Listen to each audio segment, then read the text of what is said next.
KwaZulu-Natal Premier Willies Mchunu has warned other parties that they are not immune to political killings. He released the Moerane Commission report into political killings today. Mchunu says the report's recommendations do not only apply to the ANC. The party says it first needs to study the report before responding to it.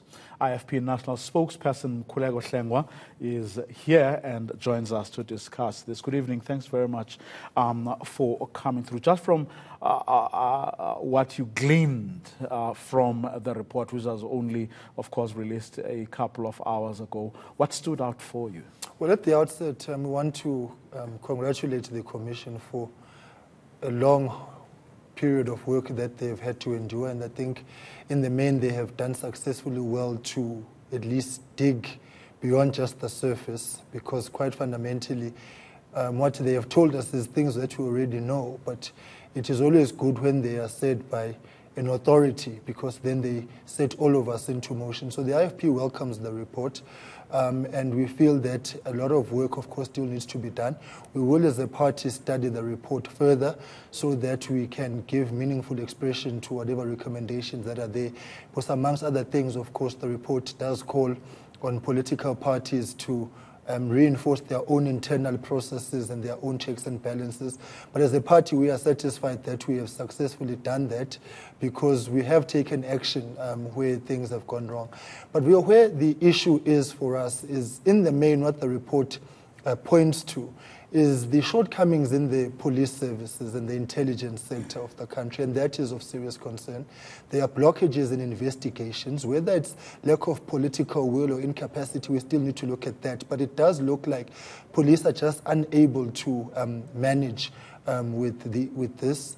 And then secondly, we feel that the investigations are not making any headway. I mean, I can cite, top of my head, 3 cases that the IFP would, at the very least, have expected some progress report.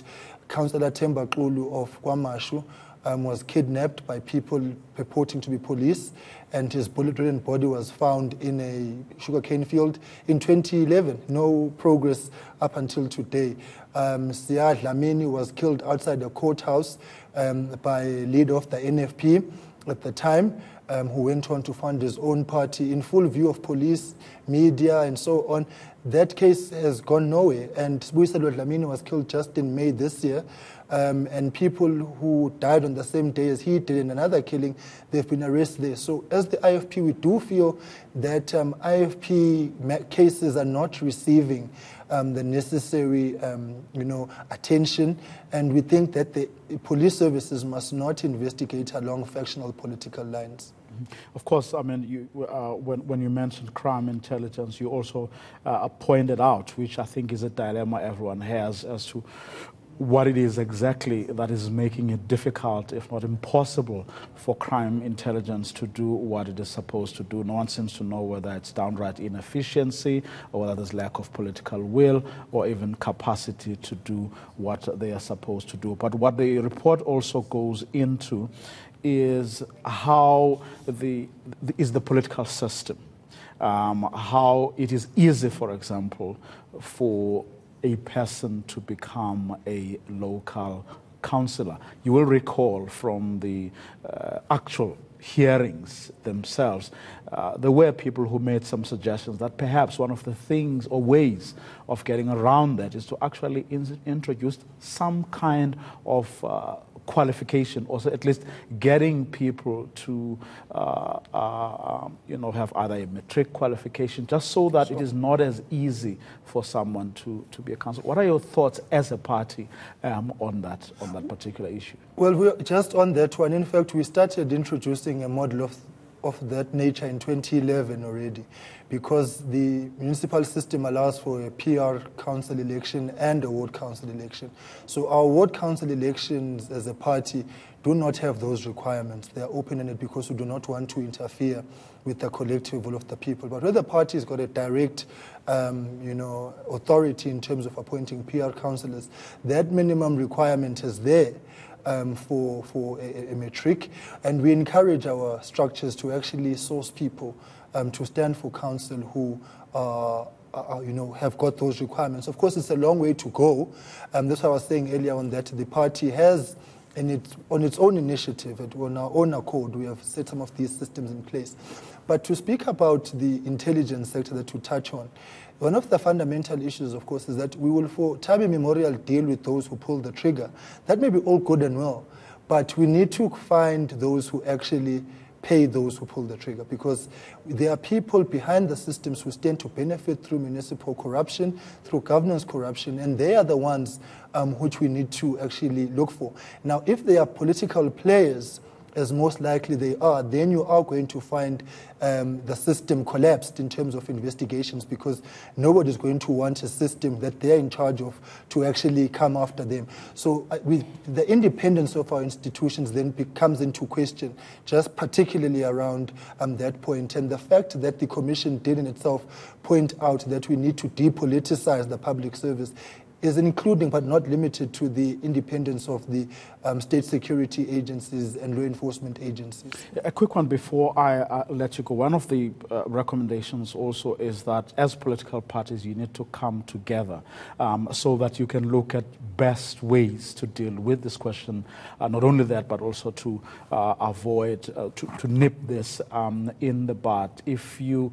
When you participate in that particular forum, or whatever nature or form it's going to take, what will you as the IFP be bringing to the party or putting on the table? Well, as the IFP, there too again, we have been calling for the discussion of these matters with political parties, particularly the ANC.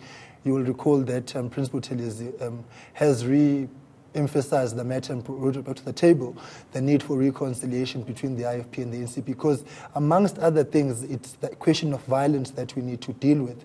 And I heard the Premier today sort of saying, this is not limited to the ANC. Nobody's ever said that it is. And we do not take any glee from the misfortunes of any political party, particularly when lives have been lost. So we are calling for responsible politicking on this one. But in terms of governance, we should not be protecting maladministration, corruption, and so on. If people steal, if there's anything that is running against the Municipal Finance Management Act, which the Commission actually speaks to, that some of the leakages are there, is for us as political parties, wherever we are in government or participating in council, to be the first ones to actually call for investigation and for prosecution. We shouldn't be protecting one another at the expense, one, of service delivery, but more so at the expense of peace and stability in those municipalities, because that is what happens. So as the IFP, we believe that there will be a need for continued engagement amongst political parties and amongst society in general, and this includes the protection of whistleblowers, protection of municipal officials who most often than not have to bear the brutal brunt of political pressure and interference where politicians want them to do things which are inconsistent with the law. So the Commission has laid a foundation for a far more informed discussion for political parties in KwaZulu-Natal and the country in general, so that we can begin to plug the holes but deal with corruption and strengthen the institutions of state and strengthen our political system so that we can hold ourselves accountable. So there's a long way to go, and we welcome the report on that basis. But we do call for the law enforcement agencies, as the IFP, to prioritize our cases as well. It cannot be that investigations only prioritize ANC matters, because then that way we are left aggrieved and families are left without any closure, and it's an injustice to those families. Okay, that's all I'm going to leave it. Thank you very much. An absolute pleasure for your time. Mkhuleko Hlengwa, he is, of course, the national spokesperson of the IFP.